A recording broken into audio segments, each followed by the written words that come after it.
Welcome, everybody, to Krystal, Kyle, and Friends. We have an interesting podcast coming up today. We're going to be talking about, what's the name of the book again? It's a phenomenal book. Virtue Hoarders, The Case Against the Professional Managerial Class by Catherine Liu. Yeah, it's a really interesting topic. There's some disagreements, but that even makes it more interesting and more fun when you talk about that.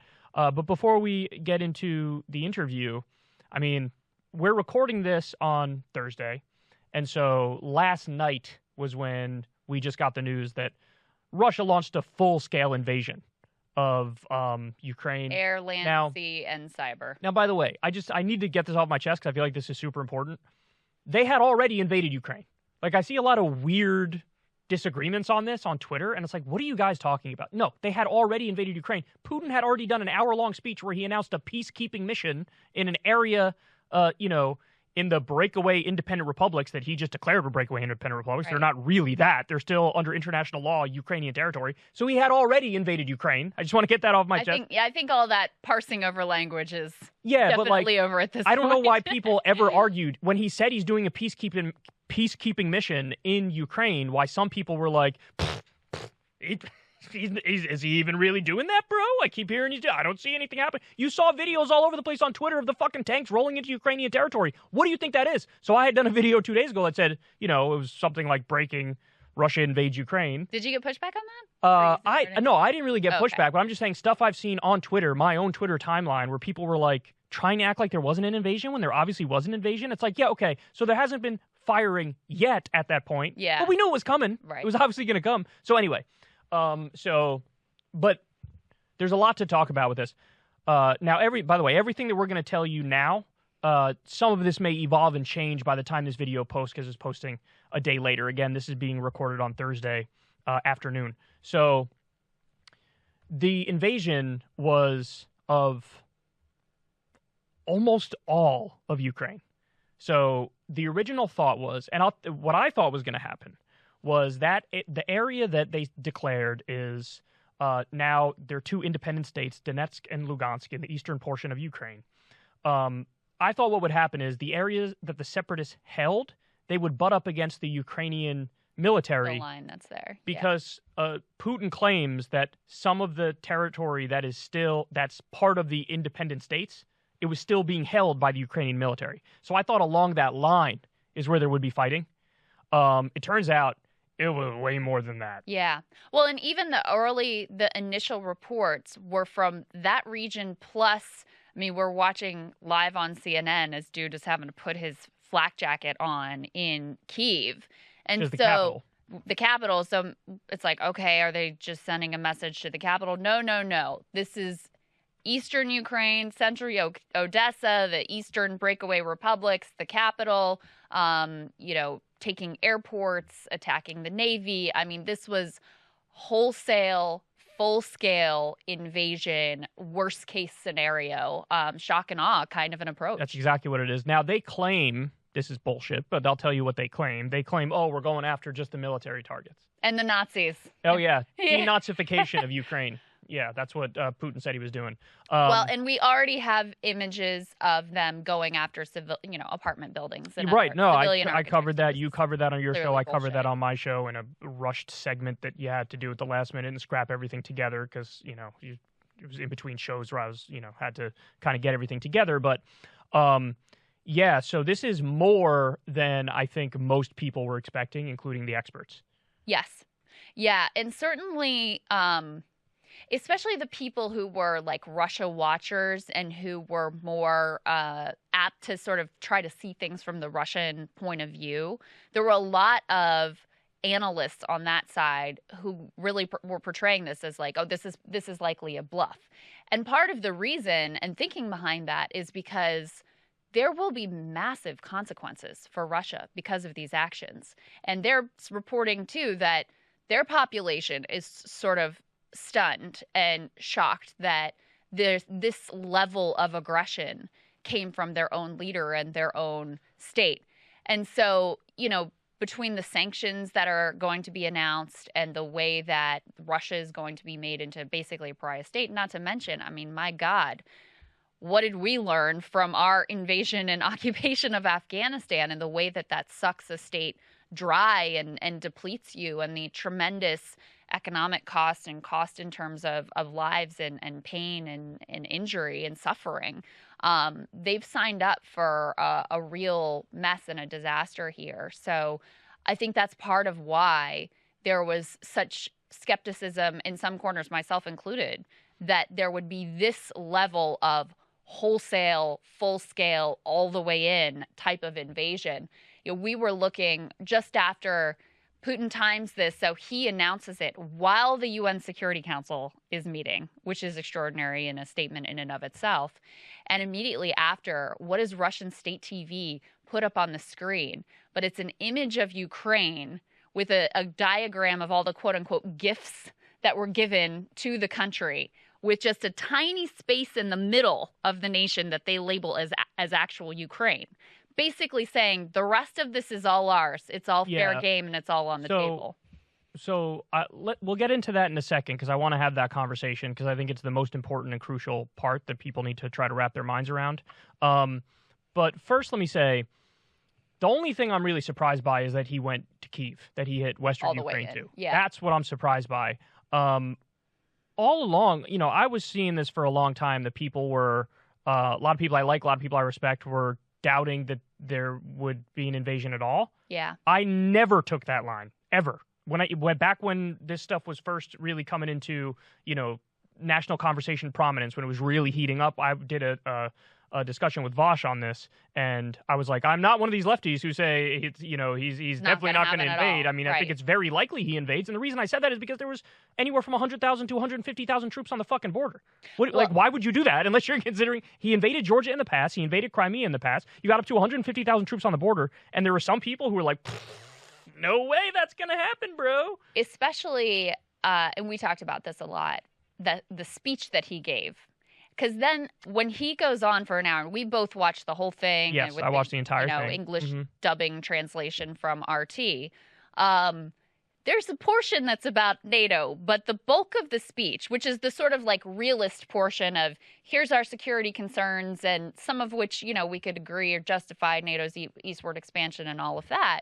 But a good portion of the speech was just a complete rejection of Ukraine's legitimacy of existence at all, and this sort of desire to reclaim the former greatness of Russia that showed you there's a lot more nationalist concerns here than realist concerns. Because I think if you were just doing the sort of realist strategic calculus based on the defense concerns and what it's going to cost the Russian people and what they can gain, I don't think you take this action.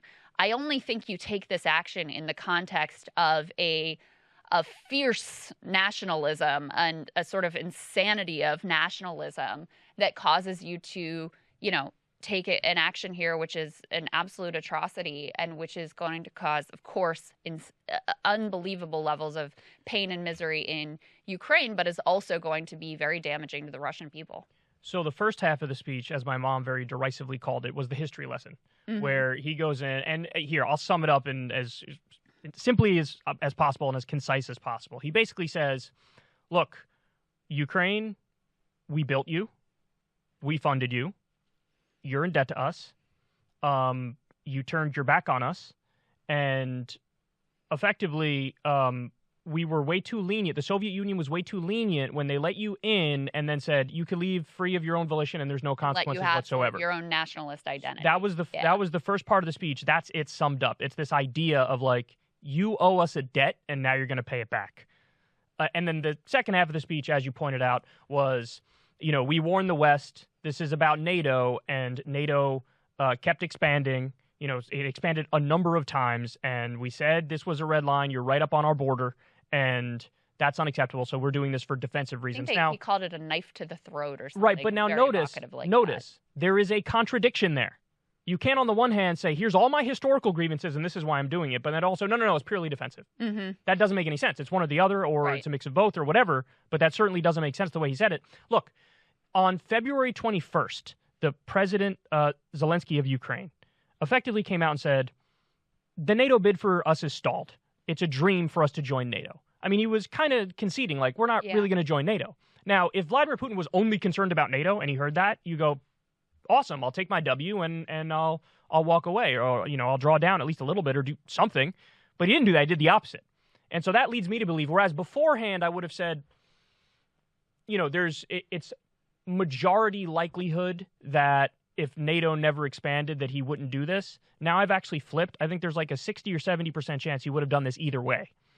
I think it's likely that even if NATO never expanded, he would have done this, because that laundry list of grievances is a list of grievances that had nothing to do with NATO. Yeah. I have on the broader, past 3 decades piece of it, I don't know if there was another trajectory, another path that would have led to a very different outcome, where Russia is more of an ally, where, we're sort of united in some of the fights that we're going to be facing here, in this century. But I think very clearly the opportunity to diffuse this situation in the short term by, for example, I was calling for, and I think you were calling for, Biden and the other NATO allies to just say, we're taking you, Ukraine is not going to be part of NATO, and just actually make that clear. A move that I still think they should have done, because it would have. Oh, absolutely. Because even if it had a 0.1% chance of working, that would be worth it. And even more significantly, it would really clarify. Yeah, now we know you're doing it for offensive reasons. Russia It's got nothing to do with NATO. Right. No legitimate reason whatsoever to be taking these sorts of actions. But I think that, looking at the long list of grievances, looking at the outrageous level of the shock and awe assault that we see here, I think it's very unlikely that any sort of negotiating tactic we could have offered in this very immediate term would have been successful. So let me ask you this. If NATO never expanded in the first place beyond the late 90s, do you think this would have happened? It's just too speculative. It is too speculative. I think it's. Right. I do think there's a turning point, when the announcement is made that we're going to admit Georgia and we're going to admit Ukraine. There's certainly a heightening and an escalation and a sort of track that we're put on from there on out that has continued to be exacerbated. And then, one thing that I was trying to think through today that I'd be interested to get your take on is the why right now? Why was now chosen as the time?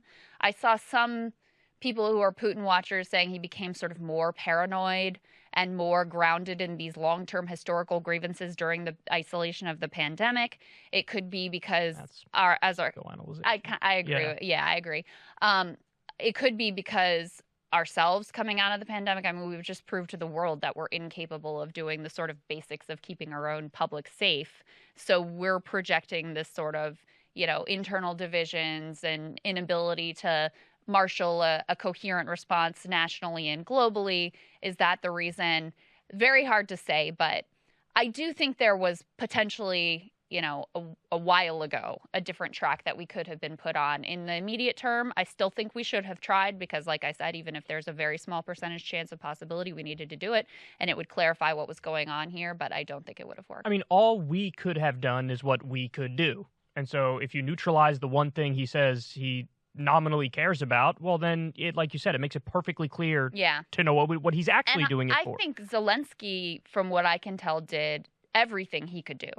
He really was trying diplomacy. He was trying to calm his own population. He was trying to tamp down, any sort of hysteria. I don't know enough about Zelensky to say that. Well, I think the fact that he floated, we're going to take NATO off the table, I think is a dramatic thing. He didn't say it that strongly, but yes, he effectively conceded, all right. You know what I mean? Mm-hmm.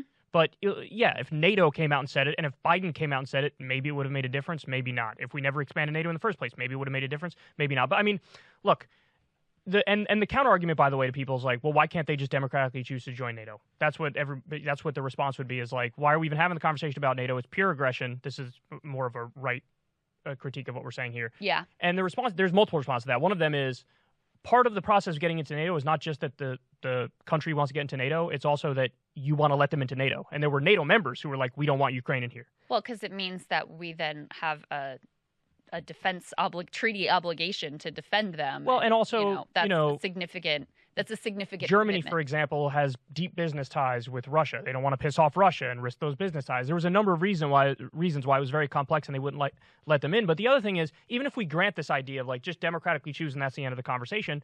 Well, look, keep it real. If you're democratically choosing in eastern Ukraine, if they want to be part of Russia, they're probably going to choose yes, even under no coercion whatsoever. Mm-hmm. So if we're really going to take just the democratic approach to a complex geopolitical situation, which there is an argument for, I'm not saying it's a stupid argument. I'm just saying you got to weigh the upsides and the downsides. the downside is then also Eastern Ukraine goes to Russia. So again, I would have never, if I was in charge, I never would have expanded NATO in the first place. That would have taken away any potential argument that Vladimir Putin had that this is defensive. But ultimately, it's very possible he still would have done it because he was a unhinged madman in that speech. I don't care about your long history lesson of grievances, bro. I don't care. In the same way that when the United States, anytime we do any offensive military action, we come with a boatload of rationalizations. Yeah. Oh, this happened, and then that happened, and then that happened, and then 1978, I don't give a fuck. I don't care. You're offensively invading a country that they're a sovereign country. I don't care about are you kidding me? The arguments he's using, any country can claim somebody else's territory because we all have history of the borders ever changing, shifting, moving. Are you kidding me? Go back and look at a World War I map, World War II, all the way up until today. Borders are constantly shifting and moving. Well, we could all say, well, I want that thing. Now I want that thing. We used to have that thing. We used to have that thing. And he points to our hypocrisy, which is fair, but that doesn't mean that you get to then. You guys do bad things. Why can't I do bad things too? So we're going to do even worse things, right? It was noteworthy how he threw WMDs in our face during that speech as well. Right. Effectively, creating this bogus rationalization that, Ukraine might develop WMDs. Well, what that is, it's a wink and a nod to our own hypocrisy of saying, hey, you guys invaded Iraq on bullshit pretenses, so I get to do the same here. The fact that you can point to, it's like global war-based whataboutism. It's a stupid argument. The fact that, yes, you have legitimate grievances doesn't make your actions right now okay. That we did bad things doesn't allow you to do bad things. It's an anti-logic is what it is. Yeah. Because you're acknowledging that what America did was fucked up. But you're just saying, I want to do the fucked up shit too. I'm going to do the same thing. Like, well, no, neither one of you should have done the fucked up shit. We're super consistent. We said it when it's America doing it. How often do I go after America? I go after America all the time. But the fact of the matter is you got to oppose imperialism wherever it rears its ugly head. And make no mistake about it, this absolutely is imperialism. This is a guy who wants to reconstitute some semblance of the Russian Empire and pick off whatever he can and whatever he'll get away with. Now the deeper question is, what do you make of Biden's response? Because my take on it was, I liked his first reaction. I think the sanctions package was a reasonable sanctions package.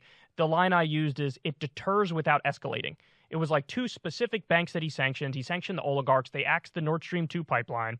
It was very much like tit for tat, proportional response. So I thought it was reasonable. The only thing I think Biden missed is what you said before, which is just say Ukraine's not going to be in NATO anyway. Just say it. Yeah. If you just say it, you take away his argument that this is all defensive. So why didn't you say it? You should have said that. That's the one thing he missed, which is very important that he missed it. But he did miss it. But then now the conversation is, they're going to hit him with the whole shebang. They're going to hit him with every single sanction under the sun. Well, okay, so we're recording this at a time when we don't know what the sanctions package is. And I've seen reporting that some allies want to do the SWIFT banking sanctions and that the U.S. is more resistant. No. Okay, well, maybe you read that. Let me tell you what I read. Okay.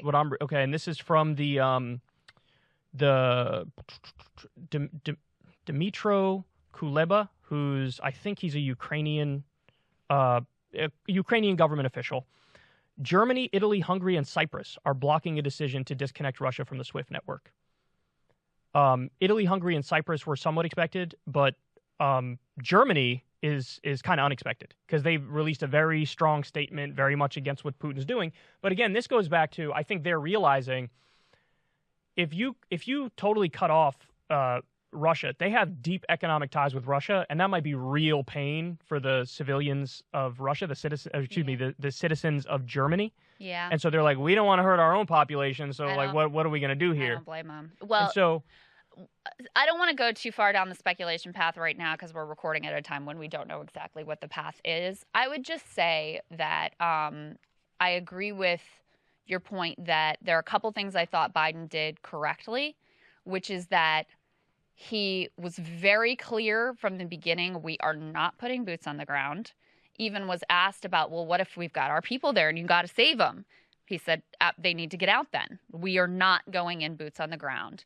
And the fact that he's laid that marker down so clearly and consistently from the beginning will hopefully help to protect against what is sure to be war drums now from corners on the left and the right. I mean, that's the only logical, for all the people that are saying, this is Hitler, this is Munich, this is Chamberlain, this is appeasement, all of these things. Well, the logical next step then is, okay, we're having World War III. So the fact that Biden was very clear from the beginning about that, I think that was the right thing to do. I think with regards to the actions he's taken on sanctions as a deterrence, but not going all the way in a way that, then Russia can say, well, you already sanctioned us, so we may as well do it. I think that was right. But I do think it was a tremendous mistake, a really significant mistake, to not make clear Ukraine is not going to be part of NATO, which is something that we all already know. The Ukrainians already know that. And so you're precluding even if it's a small possibility, the possibility of de-escalating this for the principle of, in theory, Ukraine could join NATO, even though we're never going to actually let them join NATO. So I do think that was a significant failure on Biden's part. In terms of what I would like to see in sanctions going forward, I would just caution that, on the one hand, obviously you have to exact a price for this type of outrageously aggressive and destructive behavior. On the other hand, the type of sanctions that really devastate civilian populations have not been effective and have only served to exacerbate tension. So when we think about Cuba, Venezuela, Iran, North Korea, these sanctions that have hit civilian populations really hard, in fact, are used oftentimes by regimes to hide their own failings, and they can blame all of their problems then on the sanctions from the West. Well, that's a point that I've made repeatedly, that you can't and shouldn't do any sanctions that hurt Russian civilians. Also, it's just a matter of principle, because Russian civilians didn't fucking do this. Yeah. There are plenty of Russian civilians who don't agree with what Vladimir Putin is doing here. Yeah. In fact, they just announced, one of Putin's officials came out and said, no protesting, but it's only because of COVID. So they're trying to cover it. It's there's health issues. No, it's not. It's because there's some rumblings of anti-war sentiment. There's dissent, and you don't want that. But hold on, I want to continue here. So if they do the SWIFT sanctions, which it looks like it might hit a roadblock, but if they were to do that, Russia has said, we will take that as a declaration of war. So that's why I was terrified last night, because I'm like, oh my God, they're going to do the fucking SWIFT sanctions. They're going to do the SWIFT sanctions. And then if they do the SWIFT sanctions, then it's not like Russia's going to sit there and take that. Then they're going to do something like maybe some cyber attacks or something on the West. It's going to be that is the tit for tat scenario that everybody feared, which could genuinely lead to World War III. Yeah. So in a sense, I get it and I agree. Something needs to be done to make clear you can't do this. But again, you have to find a way to deter without escalating. You have to find a way to be proportional. And it's weird because proportional in this instance, if you're being very literal, is like we end up fighting. But it's like you can't do that because of World War III, because you got two nuclear armed powers. So you have to find a way to do sanctions that don't hurt civilians, but exact a price from Putin, exact a price from the oligarchs, and make it so that it's not going to lead to some sort of insane retaliatory action. And I will say on the Hitler point, I totally don't agree with that. And I think people who make that point are reckless and dangerous. Yeah. In the same way that I think people on the left who are pretending like Hitler, that Putin's being purely defensive, all that matters is NATO. It's got nothing to do with Putin being an authoritarian and wanting to resurrect aspects of the Russian Empire. That's a dangerous position, because then it's like, do whatever you want. I don't give a fuck. Doesn't matter at all. But it's also a dangerous position to keep saying it's like Hitler, Hitler for the point you made, which is, well, then what's the logical response if it's like Hitler? The logical response is World War III. The logical response is immediately deploy everything we got and throw it at him at 100 miles an hour. And the fact of the matter is, guys, Hitler had global dominance ambitions. As bad as Putin is, and this isn't to downplay him even 0.1%, there's a big difference between sphere of influence versus global domination. That's not to say that's cold comfort to somebody living in Ukraine right now. I get it. Yeah. But it also happens to be factually true. Now, if in the long run, he starts doing a Hitler and he tries to go beyond the old Soviet Union borders, okay, then we're having a different conversation. But if that's the reality, then everybody better go do their doomsday prep now and go buy their bunker, because it's a rap ski on all of us if that's the case. Yeah, this is a problem with people only knowing like one historical anecdote that they can reach for. Everything is Hitler. I kept saying World War I was the more analogous thing, because one treaty brought in this person, then that person, then that person. Everybody's fighting each other, and they don't even know why they're fucking fighting each other. Yeah. Because Archduke Franz Ferdinand got killed, and it's like, who even is that guy? I don't know, but we're fighting and dying as a result of it. I mean, there's also historic parallels with the initial Soviet invasion of Afghanistan and the way that we, armed and traded insurgency there, and the way that really sort of helped to bring down the Soviet Union at that time. So, I mean, there are a lot of other parallels you could draw other than just Hitler. I wanted to pick up on your point about the way the Russian public is responding, which, you know, I have no special knowledge here, but I'm just reading the reports in the media. I think it's extremely telling that they banned protest. That obviously says that there's a lot of dissent that they don't want to see in the streets. There's a lot of Russian celebrities who are posting anti-war commentary on their social media channels. And the New York Times interviewed just some regular Russians who are really shocked and confused and disturbed because their stock market immediately dropped 45%. Yeah. ATMs were running out of cash. I mean, this sparked an immediate crisis in Russia as well. And here's a quote from someone they describe as a 60-year-old pensioner who said as she walked through a park, "It's so strange that Russia could attack anyone. This has never happened before in history." So there was a lot of shock, apparently, among the public that Russia took this level of aggressive action. You know, it's one thing to buy into the state media propaganda about, oh, these separatist regions and they deserve their independence and they're being attacked by the Ukrainians. It's quite another thing when you see this overwhelming assault. And, you know, we're in the modern information ecosystem where especially young Russians have access to what we have access to on social media and can see these videos for themselves. It was an interview that I listened to before the latest actions happened. And they were talking to someone who was like in their 20s in Russia, who was a Russian. And she was saying that there's a big generational divide in terms of how these things are seen, too, because the older generations are mostly consuming the diet of like state media propaganda. Younger Russians are consuming a lot of the same information that we're getting online.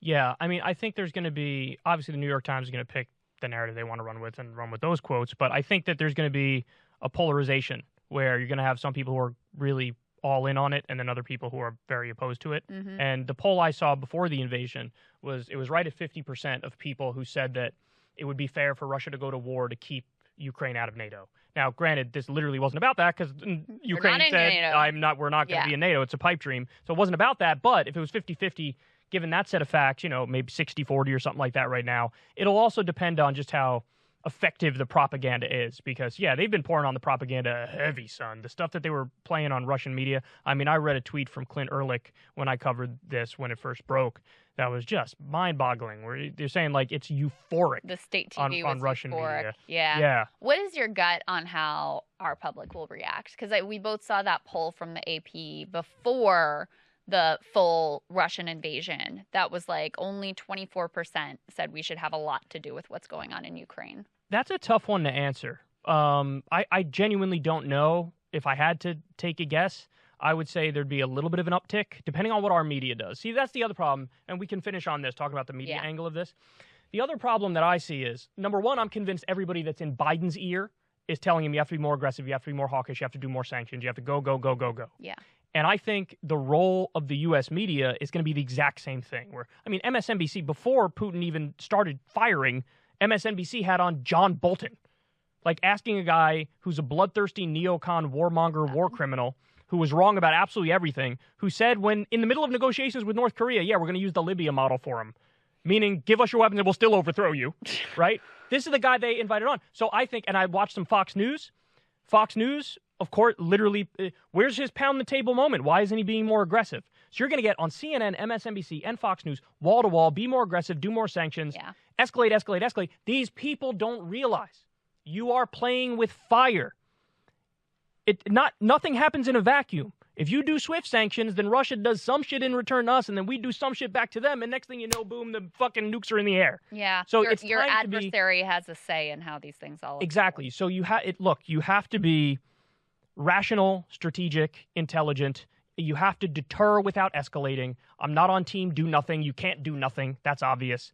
But you can't go too far, and that's a real problem. And again, you'll hear nothing but wall to wall. There is no such thing as too far. That's what you're going to hear in the media. I have no doubt about it. That's one of the many problems with the media is that the one thing they consistently, uniformly reward is hawkishness. Right. That is, That's the day you know, Trump became president when yeah, he bombed you Syria. drop Look at the beauty bombs of on our Syria, missiles. you murder, the Iranian general. Like, when you respond and behave, and the only thing that they even liked that Biden did in Afghanistan withdrawal was when he like drone striked that family. They thought Yeah. that was good for a minute until we discovered. And they said he got ISIS, and it wasn't ISIS at all. Of course Just not. Propaganda. Yeah. And so, I mean, that's all of the incentives. And you also know the way that the deep state will leak against him. If he isn't doing the things that they want him to do, they will leak against him to also try to put pressure on and say, oh, this adversary, China, now thinks you're weak unless you do this kind of sanction or unless we have boots on the ground. So it's going to be a lot to resist. I think a sign of that was something that was kind of hopeful, but is also kind of ominous. There was a bipartisan letter that had everybody from like Matt Gaetz and Louis Gohmert to AOC and members of the squad just saying, if there's going to be boots on the ground, you have to come to us for consultation. That's what the constitutional process lays out. And so that both says there was a bipartisan interest in actually, authorizing any kind of engagement, but also says that they see it as possible that tensions could get ramped up enough that would be an active consideration on the table. Yeah, I have a slight disagreement on that, though, because I find the process criticism always sort of tedious and weaselly. Like, just say no war with Russia, period. I get they're making, you have to come to us if you're going to do it. I get it. But the process stuff is like, it's not a moral stand. It's not. Like, a moral stand is like, no war with Russia. This is the nuclear age. We're all going to fucking die. Mm-hmm. No war with Russia. Can't do it. Can't do it. Yeah. So, but that wasn't what they said. So, I don't know. Buckle up because we're more on the brink. I was thinking of the doomsday clock because that doomsday clock is a fucking tiny little pube hair away from midnight. For real. Yeah. Yeah, because Russia will, whatever we do, Russia is going to respond in some way. And if that impacts people's daily lives and whips up a sort of nationalist fervor here, then how do we respond? And it's just off to the races. And China's eyeing fucking Taiwan right now. Yeah. The people with the Already most wishy-washy planes statements. flying over Taiwan. China had the most wishy-washy statement. Israel. No, Israel condemned them, but it's hilarious because they're the biggest hypocrites in the world. They're like, you're occupying land that's not even yours. You're Israel. That's like your whole thing. Anyway, but in India didn't say anything because they buy Russian military equipment. China was wishy-washy. My guess is there is some sort of deal cut between China and Russia that we don't know about, which is China's going to help shore up Russia if all the sanctions get unleashed on them. But it looks like right now maybe they won't even do it because whatever the process is, you got to get everybody to agree for SWIFT, and not everybody does agree. So we'll see what happens. I think he might end up doing sanctions that fall short of SWIFT. So maybe he will be able to walk that line of deterring without escalating. But that's the best case scenario we could hope for. Deter without escalating, and this thing ends quickly. And Putin meant it when he said let's just disable the military and get out or whatever. Which I doubt that's it, but I can hope. So fingers crossed. That's what we'll hope for.